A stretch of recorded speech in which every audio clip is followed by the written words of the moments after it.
I just got word. Hold on a second. I just got word. The helicopter is landing on the roof.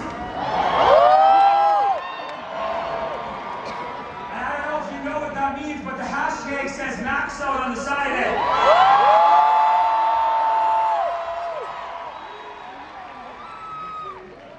The first time I met this man, there was an online auction at WFG, and I bid $12,000 US to spend one day with Mylett, and I'd never met him in my entire life. I found out I won that bid by $7,000. Everybody told me I was crazy. Everybody told me I was a lunatic. And this man picked me up at LAX airport in his Mercedes-Benz, and I get in the car, and the first thing that this man says to me is he turns to me and he says, "Hey, do you want a massage?" I was like, "Hey, what kind of a party is this?" He goes, "No, the seats, they have massagers." I was like, "Oh, jeez." I was thinking later, I was like, I probably would have taken a massage. We drove to Staples Center, we sat courtside to watch the Clippers, LeBron James, play LeBron James for the Cavs. And that one-day trip turned into three. And he told me that he would be the mentor to me that his mentor was to him. And our friendship was bonded forever. He checked in with my wife on a daily basis the year that I was in the hospital, almost the entire year. This is the #1 public speaker in the world. #1 lifestyle podcast in the world. Author of 2 best-selling books. And most importantly, my friend, my mentor, and my brother from another mother, and so many of you, on your feet!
Good to see you all. Grab a seat. Good to be with my family. That's Love you too. Good to see you. How you doing? It's so good to be here with you guys, man. It's so good to be with my family. I love you all. Thank you for all your support. And I've heard this is the best convention of all time.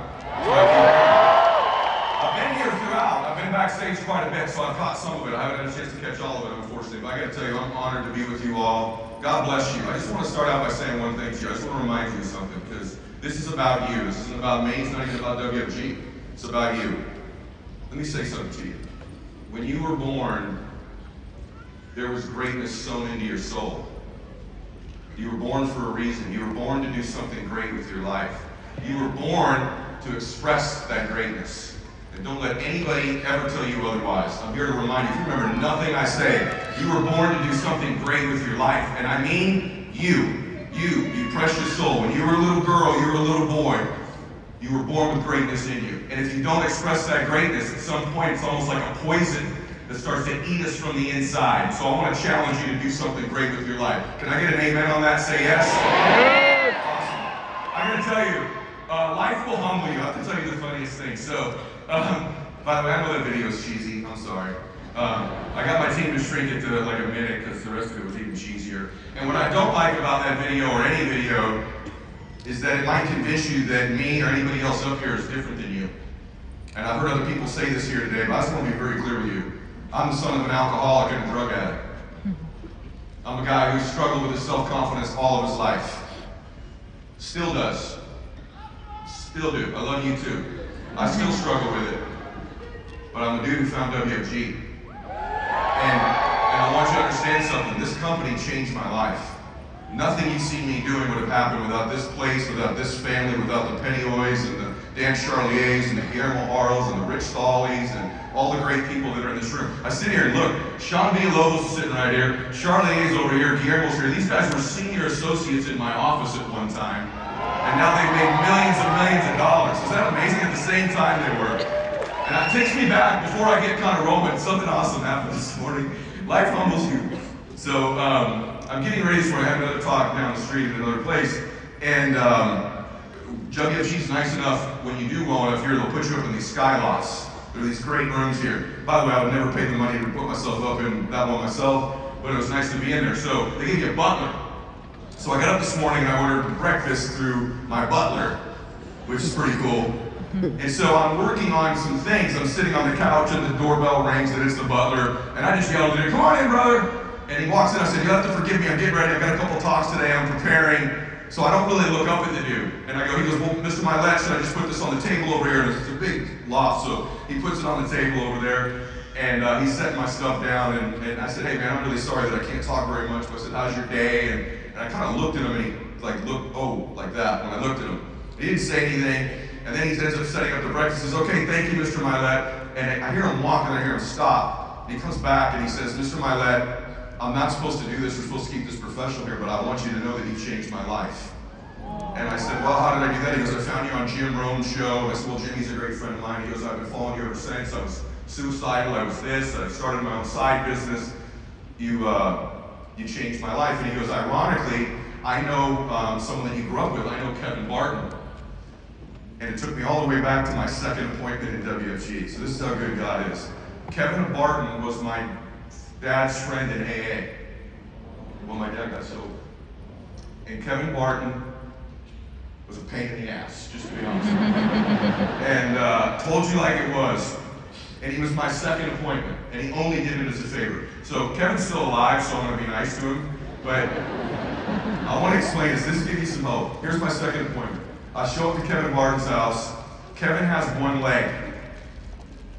And back in those days, prosthetics weren't really good. So he had, my second appointment was with the dude with a wooden leg. Okay? And so when I get to his front door, the leg's off. So the first thing is he opens the front door and he goes, "Hey," he's got a toothpick. He goes, "All right, get your ass in here. Show me this shit." I swear to you. And I'm terrified. His wife's name's Terry. And we sit down and I'm just shaking like a leaf, giving him my little flip chart. There was no technology then. I'm flipping through the pages and I'm just, oh gosh. It's like, I was so bad. So bad. And at the end of it, it was so bad that I was so nervous, I literally handed it to him. I go, just read the rest. Read the last 3 slides. He just reads it. My big close was, "So, what do you think?" Of my clothes. And I remember he leans back with his stub leg up on the table, toothpick in his mouth. He goes, "Tell you what I think." Pulls a toothpick out. He goes, "I think you suck at this." I go, "Anything else?" He goes, No, man, like, you really suck at this. And then he offered me a job. I'm not exaggerating. Working on the Embassy Suites as an electrician's apprentice down in Brea, California. You're from Southern Cal. There's an Embassy Suites there. Just so you know, I was an electrician's apprentice for 6 months after how bad this appointment went. True story. And then I got back into WFG. True story. Here's how the rest of that appointment went. Damn true story. He goes, look, I ain't buying any of this crap from you. I don't believe you. I don't think I need it. Because I tell you what, because I'd gone to college and I'd stolen a bunch of bases in college. I was fast. And he goes, tell you what, if you can beat my son in a foot race in the middle of the street, I'll buy. So here I am, totally broke. Nobody on my team, everybody I had recruited had already quit. One dude stayed. I recruited like about 15 people, 14 were in the witness protection program, one who showed up once in a while. True story. And he goes, and I just bought this new suit, it was turquoise, that I was wearing, and I bought it at the Men's Warehouse. Anybody remember the Men's Warehouse? Like a $90 suit, I was working it.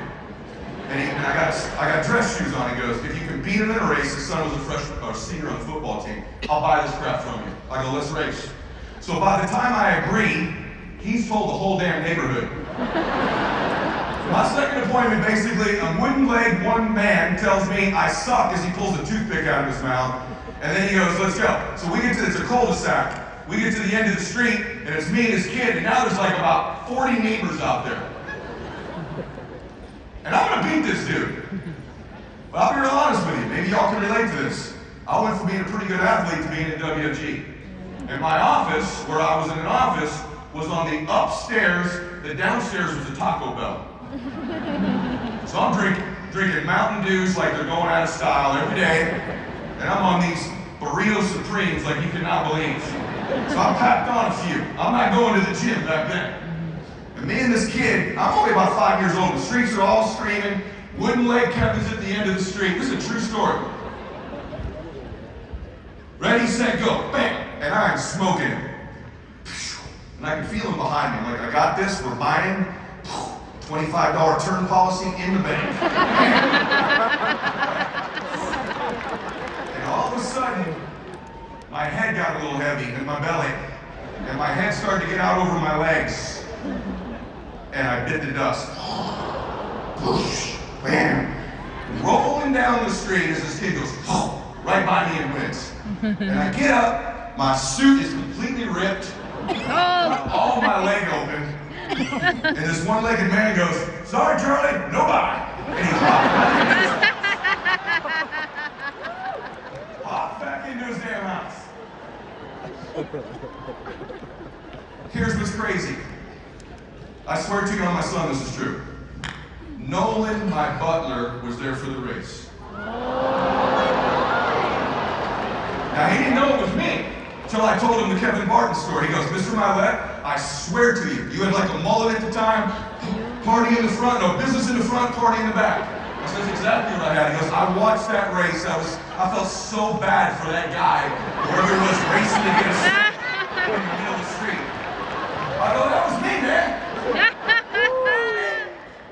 He goes, dude, you've given me tremendous hope in my life. That's a true story. The butler in my damn Skyloft today was there for the race of a lifetime. So hey, if I can go from racing and falling in the street and ripping my only suit to you building a pretty good business and a pretty good life, you probably got some hope. Would you agree with me? So how do we do it? How do we do it? Some things we need to decide. Number one, you have to make some decisions. Maybe you've made them, but maybe you haven't. There's two roads in life. There's two roads. There's the crowded road that everybody's on. All your friends are on, most of your family's on, and you're going to be tempted to be on for the rest of your life. There's a crowded road. Everyone's on it. It's easy street. In fact, it looks a lot like this. Here's what it looks like. It looks like a merry-go-round. It looks like a merry-go-round. You know, merry-go-rounds are sweet, aren't they? You just kind of go around. It's real easy. And you see the same scene every time you go around. Same scene of life. Not real bad. Not a lot of butterflies. It's kind of cute. That's how most people will live their lives. They choose a merry-go-round life. The crowded life. Everybody's on that road. That road, by the way, is very well lit. There's not a lot of curves, not a lot of ups and downs. There's directions and navigation stuff on there. It's cake. It looks damn good, and almost everybody's on it. Little traffic because it's real crowded. Little traffic because it's real crowded. You got to decide today if you want a merry-go-round life, and I'm being serious, or if you want a roller coaster life. Because a roller coaster life, that's a whole different proposition. That's a lot of, woo, yeah, baby. Everybody's rich. Yeah, baby. Charge back hell, right? Home office lost my stuff. Can't get the meds on the policy. All the stuff. Dude didn't show up to the meeting. You choose the roller coaster life. That's the lonely road in life. Let me tell you something about the lonely road. It means you will feel alone almost all the time. It means you will have haters everywhere. It means you will experience a myriad of emotions that most people can't handle. Ups, downs, fear, anxiety, anger, depression, worry. You will see a side of humans you don't like. You know exactly what I'm talking about. How does a human being promise you they're coming to a meeting and then not show up? Shake your hand and say, I am pumped. I'm going to be in this for life. 2 weeks later, change your phone number. Buy a policy from you, hug you, make you dinner, 2 days later, cancel.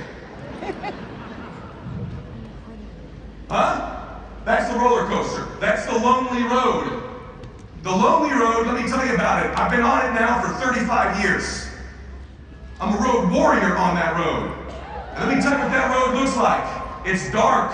There's not a lot of lighting on that road.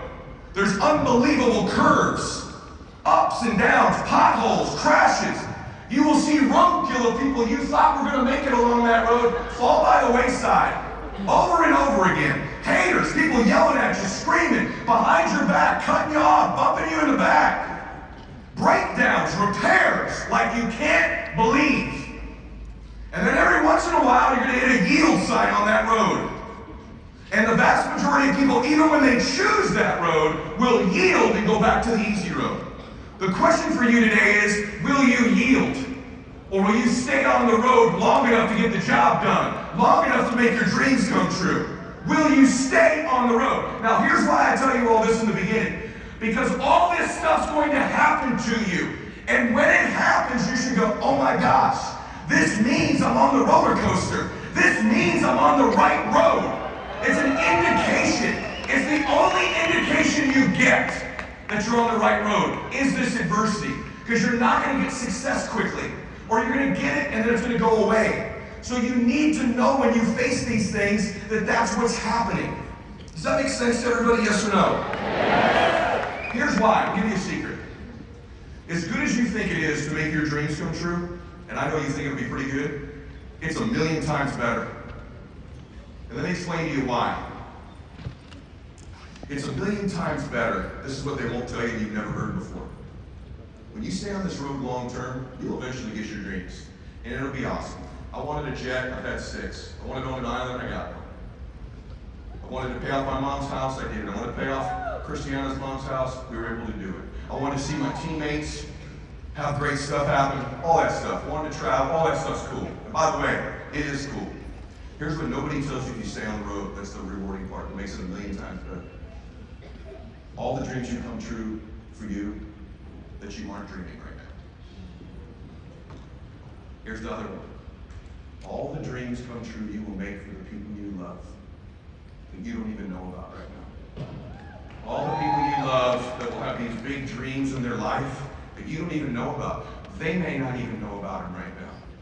And you will make their dreams come true. Heck, you may even make the dreams come true of people in your family that haven't even been born yet. I'll prove that to you as we go today. It's the other people's dreams you will make true. It's the ripple effect of dreams coming true when you stay on that road. When you become the one, I call it, in your family. The one. See, when you meet a family that's really wealthy, somewhere back in their lineage they weren't. When you meet a family that's really happy, somewhere back in their lineage they weren't. And I know we talked about this a little bit. And then the one shows up. In every family, there's the one. The one shows up. The one. In my family, I'm the one. I'm the one who got up early. I'm the one who took the chargebacks. I'm the one who stayed up late at night. I'm the one who took the rejection. I'm the one who had the people quit. I'm the one who kept doing meetings. I'm the one who woke up at 3 o'clock in a panic and worry. I'm the one who took the hits. So that the Myletts, the world will never have their thumb on the Mylett family ever again. And listen to me. You are the one in your family. And by the way, they don't come as you think. No one would have picked me. Shy little Eddie. No one would have picked me. Nobody would have picked you. That's why it's you. Or are you just going to be another one? Just another one. Just another person in WFG. Just another recruit. Just another person who came to a convention and got all excited. Just another one. Just another one in your family. Just another member of the family. Just another one. Or are you the one? Are you the one? You got to decide that. Now, how do you get there? You got to understand a couple things. Number one, you got to survive temporary pain. All pain is temporary.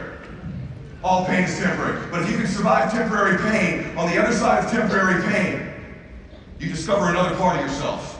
Another part of that greatness. Another part of your soul's expressed. You have to survive temporary pain. Everything's temporary. When my dad passed away, I'll tell you this in a little bit, I've never been more convinced in my life that anything other than our souls and our spirit are completely temporary. But you got to survive it. Why? Listen to me. Because when you survive it, now you are eminently qualified to help other people. Your greatness, you were born to change other people's lives. I'm going to give you a clue. I'm going to talk about it in the end, but I'll give you a preview. God did not give you another day because you needed it. God gave you another day because somebody needs you. Somebody needs you.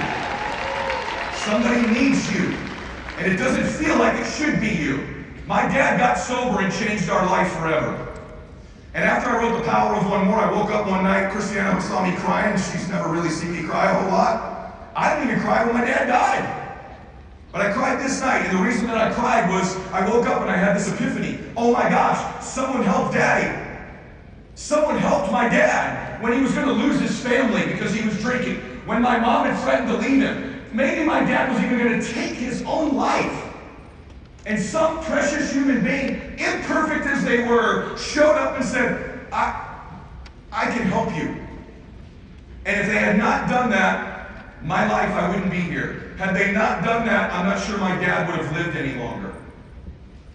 Some average, ordinary person showed up and said, I can help you. In my dad's most desperate moment, that person didn't know I was his son. Doesn't know that the ripple effects is his son's reached millions of people. And my dad helped thousands of other people get sober. And that's incredible. But what's more incredible is what qualified that person to help my dad. What were their qualifications? You know what they were? Because I know who they are now. By the way, my grandfather's name's Ed, my name's Ed, my dad's name's Ed, and the guy who helped my dad get sober, I can't tell you his last name. His name's Ed. You know what qualified him? The greatest sins and mistakes of his life. He was a drug addict too. He was an alcoholic. He was a liar. He lived in the shadows.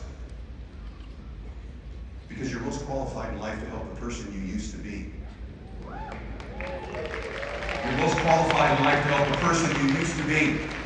And so that person, because of that, was qualified to help my father in those moments. It's not how perfect you are. God will use these situations to help you change other people's lives. So what's that mean? If you used to know nothing about finances and now you know something, you can help everybody who knows nothing. If you used to be broke and you ain't so broke anymore, you can help broke people. If you used to not have any hope and dreams in your life, and now you got a few hopes and dreams, you can help all those people who need hopes and dreams. If you used to be broken, and you're not quite as broken anymore, you can help broken people. That's why you were born to do something great. See, you disqualify yourself because of your mistakes or your weaknesses or your frailties. And just so you know, this man standing up here has more weaknesses, more frailties, more stuff he needs to work on, I'm sure, than anybody in this room. But I learned this lesson that I don't have to be perfect to help people. It's my imperfections that qualify me. The other thing is, I got to keep growing and changing into the next version of me so I can help all the people who used to be like me. So when I was making millions of dollars a year, I went, man, I need to make $20 million a year so I can help all these people making millions. When I was worth 20 or 30 million, I wanted to be worth 100 so I could help all these, whatever it might be. When I could give $1,000 away to a foundation, I wanted to get better so I could give $100,000 away. You kind of get it, right? You all hear me say yes? Yeah. So how do you do that? You have to start taking responsibility for your life. You have to start taking responsibility for your life. That doesn't mean everything in your life is your fault. Responsibility doesn't mean I'm responsible, I caused this. Responsibility means I have an ability to respond. You have to develop this belief that you have an ability to respond. Why does what you think matter so much? Listen to me. Because your thoughts are the currency with which you purchase your dreams. Your thoughts are the currency with which you purchase your dreams. You have to think that you have an ability to respond when adversity strikes. And you do. It's not whose fault it is. Let me prove it to you. To the extent that you are alive is to the extent that you can respond. If somebody was up there in the middle of the stage and they weren't moving or responding to the noise in here, what would your first conclusion be? They might be dead. If I went up and I shook them and they didn't respond, they might be dead. What if I poured water on them and they still didn't respond? See, there's a correlation between how alive you are and your ability to respond. If I gave them a defibrillator, boom, and it didn't wake them up, we conclude they're dead, they're unresponsive. In your life, if you don't begin to respond, you are dead. You're going to have a lot of people around you tell you to be realistic. Realistic is the language of the walking dead. They have begun to buy into the lie that they have no ability to respond in their life. God's given you the greatest business opportunity on planet Earth to change your life and other people's lives. You have a responsibility to max this out. A responsibility. You leaders in the front that have made so much money, we got to keep going. We got to keep helping people. People ask me all the time, why you work? I work harder now than I've ever worked in my life because I finally got this stuff in my 40s. I figured it out. I want to be somebody. I want to help people. I want to express my greatness. I will not die with my greatness still inside of me. I will not die that way. And neither will you. See if I can show you something. You guys show them that, what's this thing up there? What would be a successful way? Wait, pause that real quick. Pause it if you can. I want to set this up for you. Stay real quick. Sorry guys, I messed that up. Listen to me on this. You ever hear the notion that the only hate you're going to get is from people doing worse than you? You ever heard that? Only people doing worse than you are going to give you hate. You ever heard that before? That's a lie. That's a lie. You can get haters and detractors at every level of your life. Trust me. Especially as you begin to threaten how successful they think they are. Or their notoriety. All of a sudden it's, oh boy, and this or that. Trust me. You got hated at every level. Know it now. Like, now my uncle is the rich one. He's real supportive of this. Until you're richer than him. Until you're not the most, until he's not the go-to one in the family anymore. Until you become the one. Yeah. You need to know this now, those of you that are climbing. I'm going to show you this video. Let me tell you what it is. It's this dude, Tiger Woods. It's a video you've never seen before. It's his first tournament as a pro. Never played professional golf before. He comes out, and the guy interviewing him is one of his heroes. His name's Curtis Strange. You don't need to know golf. Let me just set it up for you. Curtis Strange is a Hall of Famer, one of the greatest players ever. Won 2 U.S. Opens, I think back-to-back. Great player. He's still a broadcaster to this day. And Tiger Woods comes out on tour and gets interviewed by his hero. And you know what Curtis Strange decided to do for about a minute and a half? Trash him. And let me tell you how they trash him. You're being a little cocky. You have anybody in your family tell you that? Wait a minute, we're simple people. What's wrong with the way getting a little cocky? Because you're threatening their smallness. They love you, they're not bad. You're threatening their smallness. Tell you to be realistic. You know, second or third's not so bad. It's not so bad. What's wrong with the way things already are? At the end of the video, this man has the audacity when Tiger plays, he still says, no, I'd like to win. He lets him know, you forget. You'll learn. Everybody in your family telling you, you'll see. It's a scam, you'll see. You'll see. Just for the top guys. I got here in like the 8th year. Top guys. There's a bunch of top guys when I got here. I don't know what they're talking about. We have people coming up here all the time, been here 2, 3, 4 years. You'll see. Watch. This is Curtis Strange. Tiger Woods is one of his heroes. Watch this. We play, guys. What would be a successful week here in Milwaukee? Two things. I think I played 4 solid rounds. We got off to a good start today. If I can do that for 3 more days, I'll be very happy, and a victory would be also nice too. A victory. Do you think, to me, that comes off as a little cocky or brash, especially talking to the other guys on the tour that have been out here for years and years and years, and certainly incredible having a record, but what do you say to those guys? Well, When you come out here, your first, you know what I'm saying, your first pro tournament, you say, I can win. I understand that. I've always figured that why go to a tournament if you're not going there to try and win? There's really no point. This attitude I've had my entire life, and this attitude I will always have. As I would explain to my dad, second sucks, and third's even worse. It's just a feeling On tour, that's not too bad sometimes, though. That's not too bad, but I want to win. It's just my nature. You learn. Whoa. Because imagine that's your hero. Oh my. Jacket. Expensive jacket. They learned, didn't they? Yeah. They sure learned. You. That young man put a thumping on everybody for about 20 years. Okay? You got a bunch of people around you whispering, just so you know, she'll learn. You need to put a thumping on somebody. You need to crack open a big old can of whoop ass on everybody's life.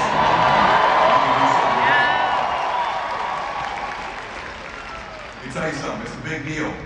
Winning is more fun than fun is fun. I'll prove it to you. Let's click through that. I don't have time. Oh, by the way, if you want me to help you out, I made some WFG specific content. You can scan that.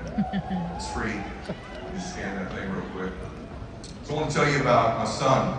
I've talked about Max a lot. My favorite person in the world until he died was my dad. My favorite person to golf with. I don't play a lot of golf because I'm busy, but my favorite person was my dad. If you don't do that, go to Mylett.com, put your email in, and I'll start getting you good stuff. It's all free. You're welcome. Thank you. So hey, listen. I'll tell you about Maximus. This is my kid. I love him. He's now my favorite guy that my dad's gone.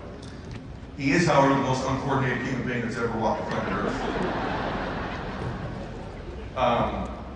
I still to this day, his mom and I do not know whether Max is a lefty or a righty. We don't know. When he played baseball, he'd go 0 for 50 left-handed and 0 for 51 right-handed.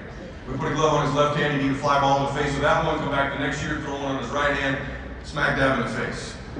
Christopher Schleman's in the room here, I think. He was his flag football coach. Let's just put it this way. They had Max block in flag football.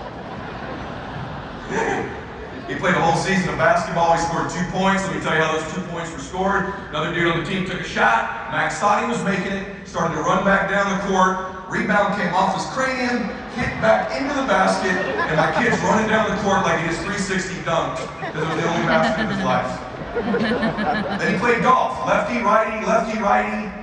At one point we had some left-handed clubs in his bag, some right-handed clubs in his bag. This photo is evidence of my son's lack of coordination, and I didn't even ask him to pick it this way. Are you aware of any human being who stands with their feet like this for a photograph? Let's take a picture, Max. You would stand like this. Okay, Dad, sounds good.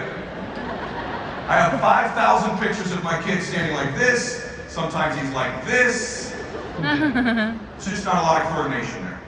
We moved to La Quinta, Palm Springs area. We picked golf. I picked golf with Max. Here's this reason why. It's 5 hours with my son. I was busy. I could spend 5 hours in caddy for your son. I loved that experience of the 5 hours.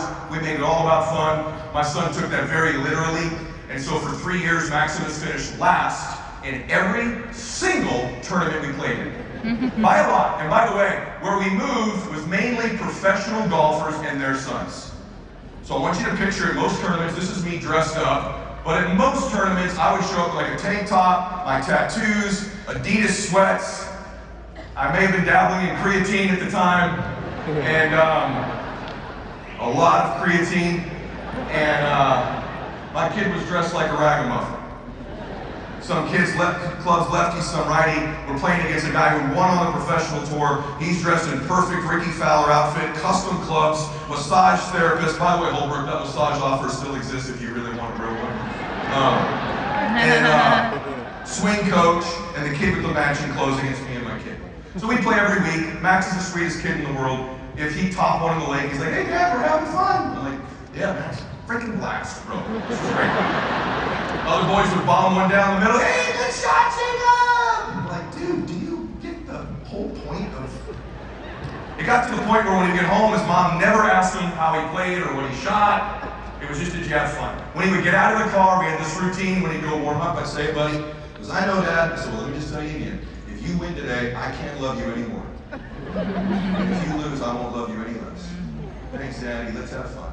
And he would go out. Now, what I didn't tell you is, my son, even though that would happen, would get up every day before school for a couple hours and hit golf balls.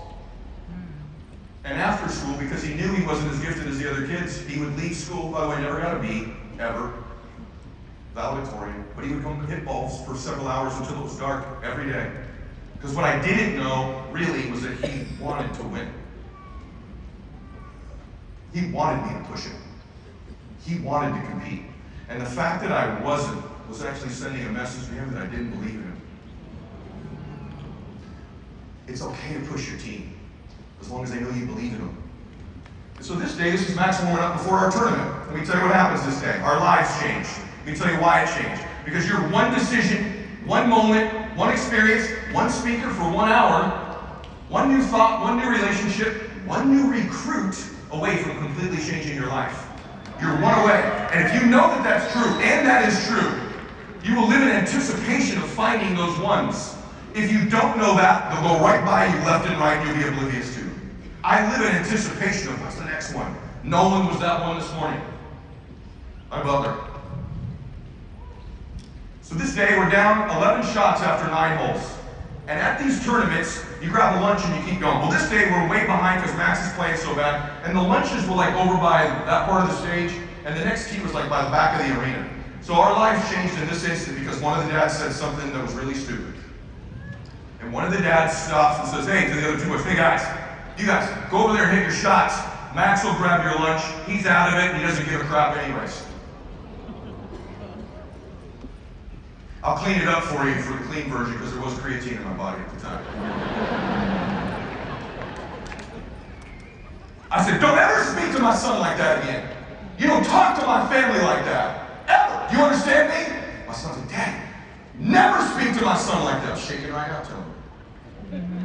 I said, here's what we're going to do. I'll go get the lunch. Max, you stay with me. You guys go get your shots. See this dad? Got the poopy pants walk as he's walking around. I said, Max, come here. Yeah, we're having fun, right? Yeah, we're having fun, Max. I grabbed his little beautiful shirt. Hey! No one's looking. Fucking windy, Max! We're in it! But Daddy, what about the fun is? Winning is more fun than fun is fun, Max! Fun. I go, I don't like this shirt. Do you like this shirt? No. I go, you have no money back? He goes, I got a blue one, Dad. I go, take this off.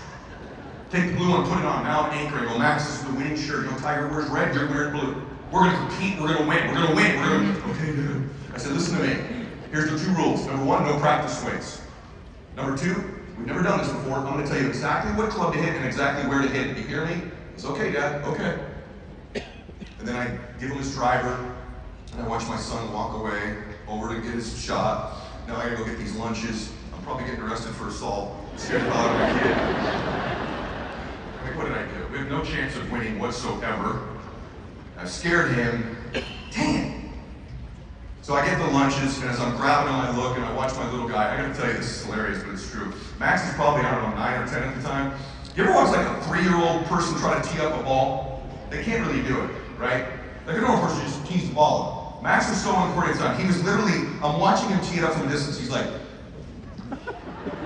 trying to tee the ball up. He gets up with that good golf swing. By the way, that's a good looking swing. Nothing wrong with his swing. It was all how he was thinking. It was all how he was thinking. And he has a good drive down the middle. And I watch him, and I get up there, and I said, hey, buddy, good shot. We're going to win. He said, okay, Dad. We get over to the ball. I go, listen, remember what I said? No practice. I said, you got 120 to the hole, hit an 8-iron, 10 feet left to the hole. Let's go, man. I've never talked to him like that before. We're getting specific. We're competing. He gets up, nails it, about 20 feet left to the hole. But good shot. I said, good shot. And I noticed he kind of hands me the club back a little different. He's like, hey, Dad, here you go. Kind of like that. It's fine. Like, all right, we're cooking, man. We're walking down the fairway. We're going to win, buddy. We're going to win. I don't think we have any chance to win.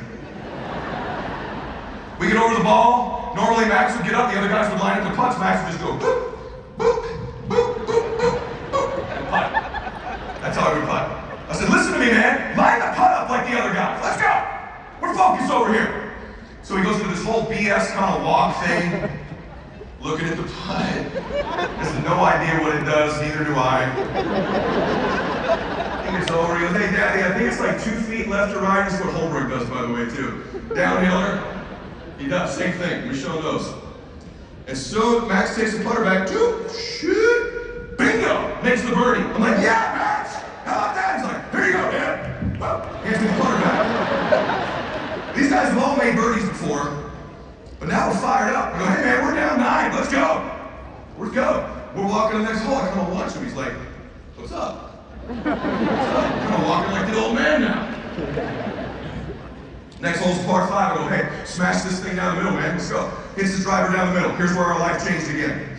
There's a lake in front of the hole. It's a par 5. The other boys lay up. It's too far. It's 220 to the hole. There's a block wall in front of the lake. Any good story, Jesus is involved a little bit. And so I said, Max, hit the 3-wood. No, Dad. I go, hey, I told you, no practice swings. You can't question my call. Max, we're too far behind. Hit the 3-wood. My son has never hit a ball 220 yards in his life at this time. And still didn't after he hit it. So he hits it, and it's in the air. And I immediately start praying. I'm like, Lord, if this lands on this green, I will talk about you every time I will stop doing like 34% of all bad stuff I do. And I go back to my altar boy days as a Catholic. I'm like, our Father, who art in heaven, Mary. Whatever I got, I'm throwing the sink at this shot. Except he hit it 219 and it hit the wall. Yeah. Oh, but it bounced straight up in the air and landed on the green. And rolled to about 2 inches from the hole. Now Max is walking down the fairway talking to you guys. He goes, you know, guys, I'm playing Callaway's right now. I'm thinking about switching over to TaylorMade. I'm not real sure. I'm gonna go to some putting school in a few weeks. Just dial a few things in. Nothing like that ever happened before. He taps in. We're now down 7. Take it to the 18th hole. 18th hole, we're down 1. Numbnuts and his kid are in first. My kid, this is a true story, by the way. If you don't believe me, he's on my podcast. We talk about it because it's so unbelievable, but it's true. I tell him what to do earlier. Go take a practice swing, right? About 105 degrees. What's my kid do? Most important shot of his life. Whole world's on the line. Takes a practice swing. And the club flies out of his hand. And helicopters into the middle of the lake. Most important shot of my kid's life, he throws the golf club into the middle of the lake. Whoop. Sorry, Daddy.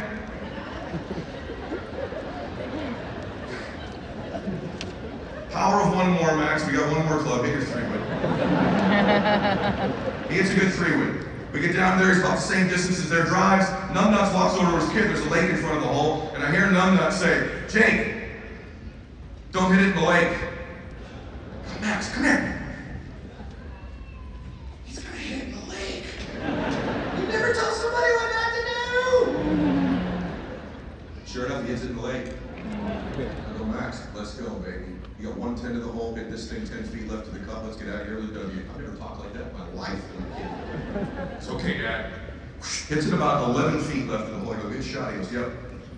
The other kid's so good, he pulls out from the other side of the lake. Here's the deal. Max, 1 putts, we win. 2 putts, play off with Numbnuts. 3, we lose. We get up to the hole. Max does his little BS walk around the ball. Neither one of us have any idea what's going on. He gets over the putt, putts it. Dingo! Makes it. Birdie, bam, we win, Maximus. We freaking won. He goes, Dad, winning is way more fun.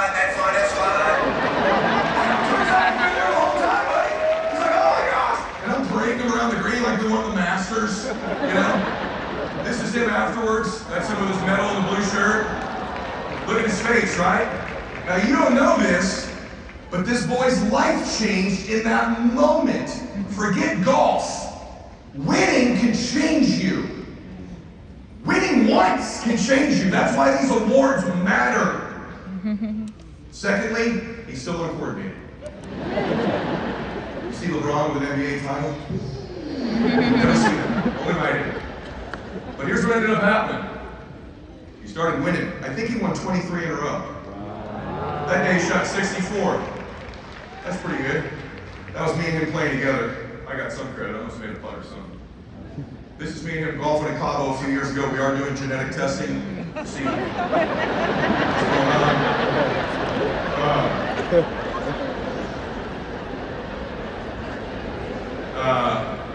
I may be back on creatine there, potentially. And still, he's got the crooked feet in the picture. So, this is him signing his college golf scholarship. One moment, listen to me. One moment, one decision. Listen to what the decision is. Stop playing and start competing. Too many of you are playing with your life. Too many of you are playing because you don't believe in yourself. You gotta start competing, and you'll find something in you. This greatness in you begins to get revealed when you compete. Trust me. It starts to get revealed when you compete. This is me and him last week. Last week, he and I played in a member at a tournament, and we won the darn thing.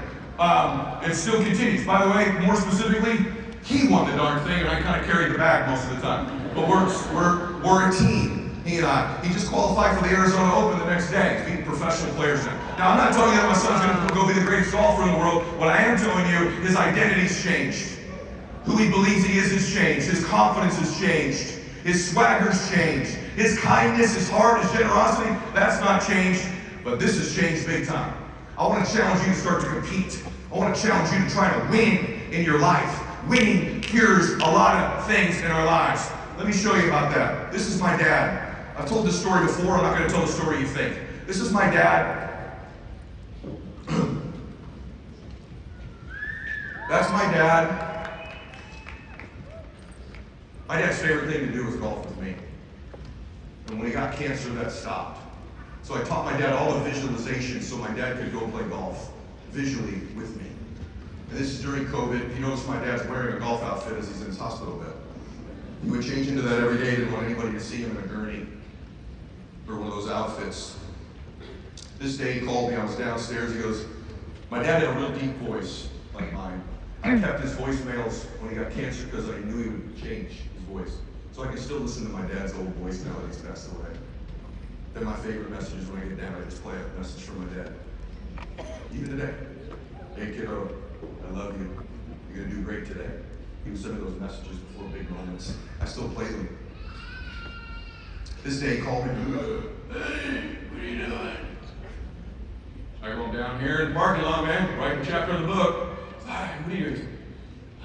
Just play pebble with you. Oh yeah? How do we do this? I played great. Shot 67. I finally birdied 18. I go, good. He goes, man, go what? You play like shit.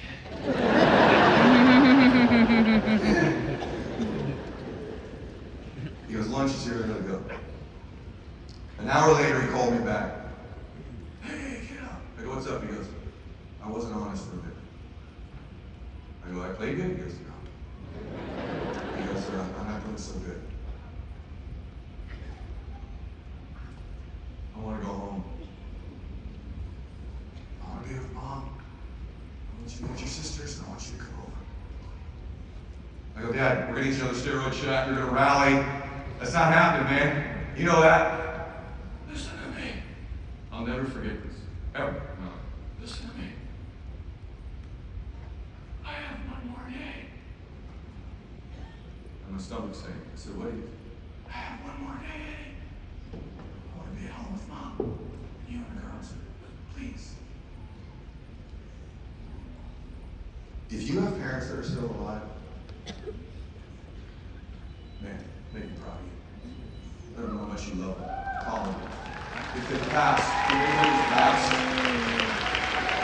honor them who you become. Honor them who you become. Do something great and honor them. So Some of you in this room have ancestors who sacrificed the ultimate sacrifice for you to even be here. Honor them. They're doing something great. Stop being so freaking scared. Stop being so afraid. You're not getting out of this alive. You're not getting out. I called his doctor. I said, Dad's talking crazy. He said, Eddie, I'd go get him. They know. I said, who's they? He said, someone who's going to die. This is 3 hours later. That's my dad coming home one more time. That's my mom watching her husband of 50 years come through that front door one more time. You're going to come through the front door one more time someday. Whoever you love is going to come through the front door one more time someday. Who do you want to be when you have one more day left? What do you want the story to be? What do you want to have seen, achieved, felt, experienced, given while you're here? That day's coming for all of us. This is my dad with one more hour left. What do you want when there's 1 hour left? When you gather your family around you someday like my dad got to do. Someday your children and grandchildren and great-grandchildren, many of which haven't even been born yet, will be gathered around you with 1 hour left. What is the story of your life they will be telling? What is the story of you? This precious little girl that was born with all this greatness in her. Did she express all of it?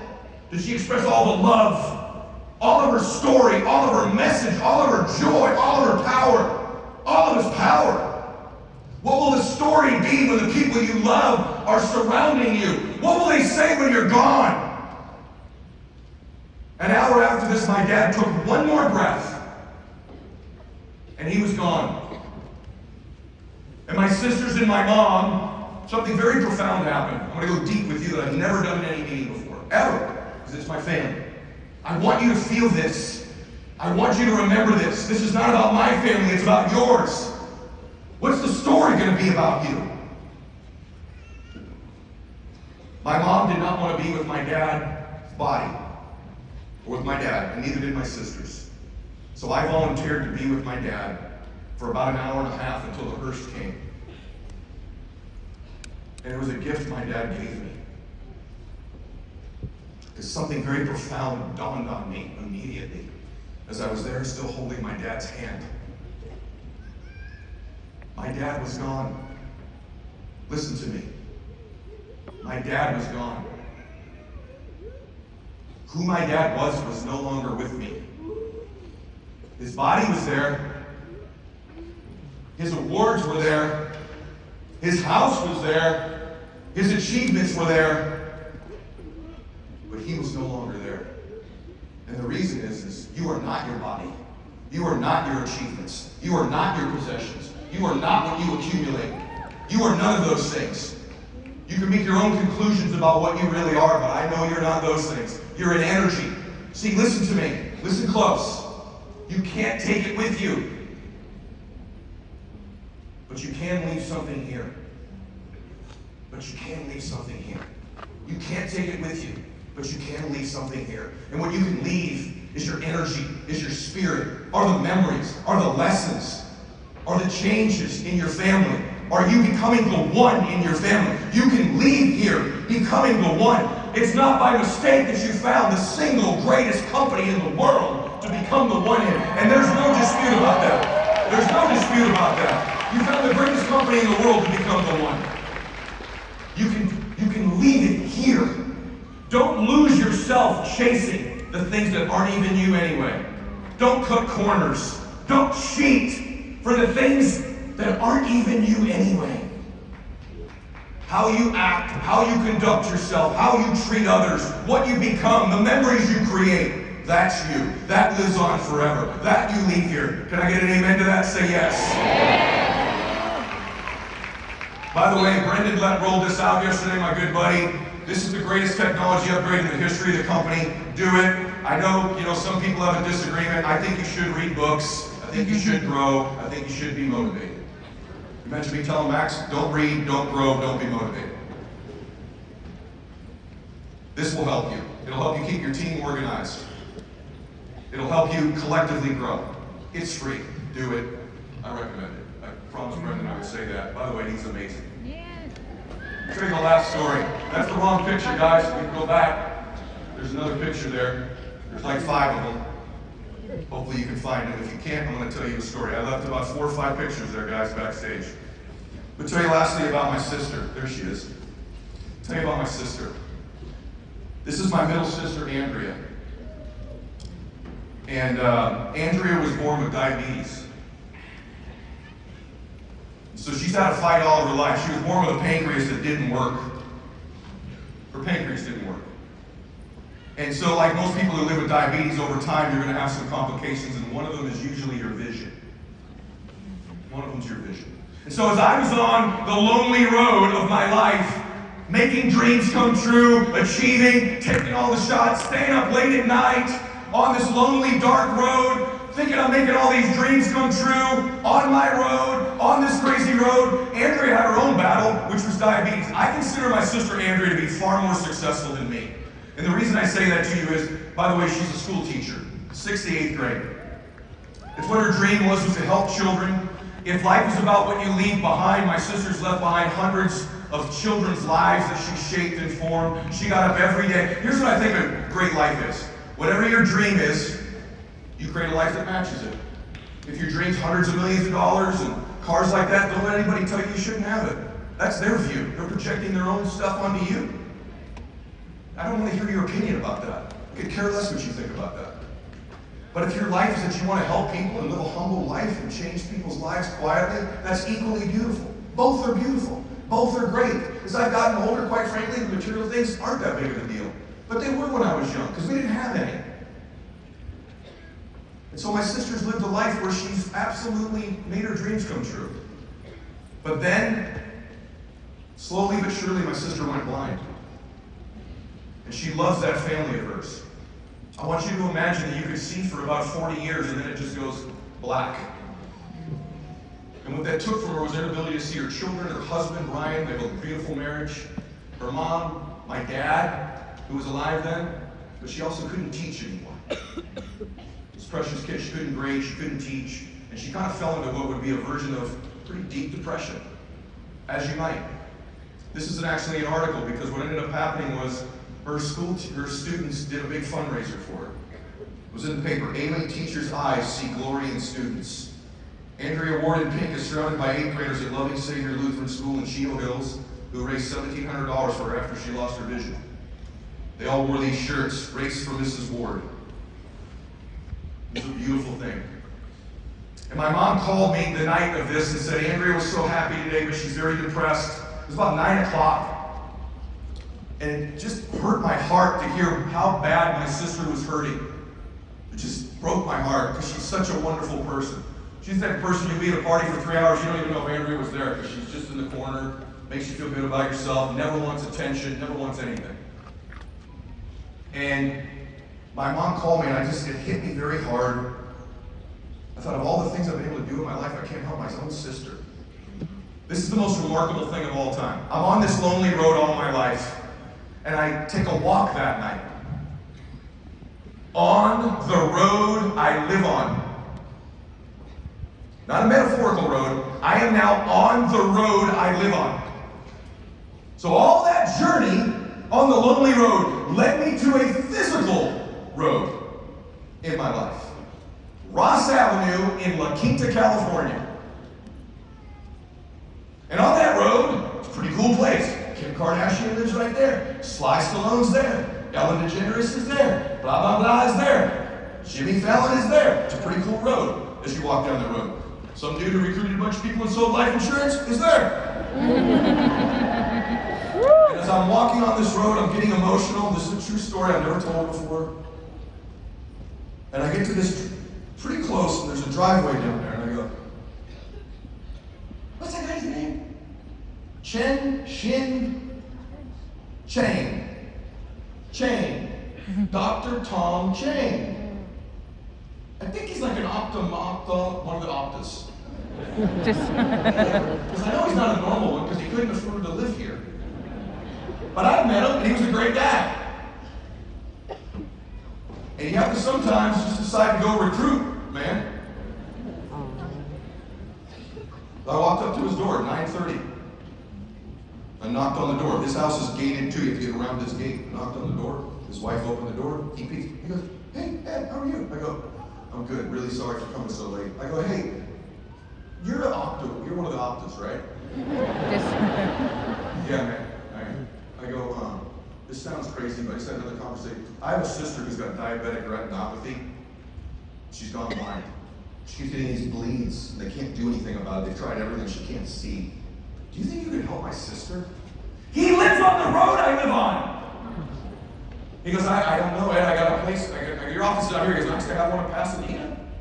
You know, Chino Hills is pretty close to there. If you send her to me, we can see." That guy right there got my sister her vision back. Wow. That's Dr. Tom Chang. So, while I was out recruiting and building and getting chargebacks and conquering the world and going down my dark road, making a dream happen, having a setback, little did I know that I would literally eventually live on a road where the person who would cure my sister's blindness and make her dreams come true lived. So what I told you earlier is this: the great part about making your dreams come true is not that your dreams come true. It's the dreams of all the people around you in your life whose dreams you may come true that you haven't even envisioned yet. Does that make sense? Say yes. Yes. So I want to ask you, how bad do you love your family? How bad do you want it? How excited are you about your life? Listen to me. These people are depending on you. You're the one. You're the one in your family. And I gotta ask yourself a question. When that family gathers around you in that one last day, in that one last hour, what are you gonna say to them? What are they gonna say? Thank you for all the memories, all the moments, all the lessons, all the change, all the amazing. Thank you for changing our life. Thank you for going on the lonely road. Thank you for growing. Thank you for getting better. Thank you for improving yourself. Thank you. Or are you going to say to them, I loved you so much. I really loved you all. And I hope I was nice. I'm sure I was nice. But I lived my life scared. I lived scared. I was more scared than I loved you. I was more scared than I love you. I was afraid I wasn't good enough. I was afraid I wasn't lovable enough. I was afraid I didn't have enough to give. I just was afraid I was not enough. And I lived my whole life with that. I'm sorry. Please do better. Is that what you're going to say? Or do you want to be able to say to them, I went for it. I took the shots for our family. When everybody else quit, I stayed. I kept rising up. I kept getting up. I kept doing it for you. I stayed out late for you. I talked to more people for you. I kept getting better for you. I kept growing for you. I kept trying for you. I kept loving you more than I was afraid. I loved you more than I was afraid. I hope I did good. I hope you're proud of me. I hope that's what you talk about when I'm gone. I hope you take it to another level. I hope you're the one after I was the one, because our family deserves to be happier. We deserve to make a difference. The question becomes in the end, did you express all your greatness? Because what I told you is true. God is not giving you another day because you need one. God is giving you another day because there is somebody out there right now who needs you. And I think it's your family, and I know there are millions of families that want to feel what we're feeling in this room. That want to be a part of something great. That want to go change the damn world. The world needs WFG. The world needs to know there's a good place with good people who are building for their own families, who want to make a difference from all walks of life, all religions, all backgrounds, all preferences, want to just love and win for their family. And at WFG, we love our families more than we are scared of what you think about us. Max out. I love you. God bless you.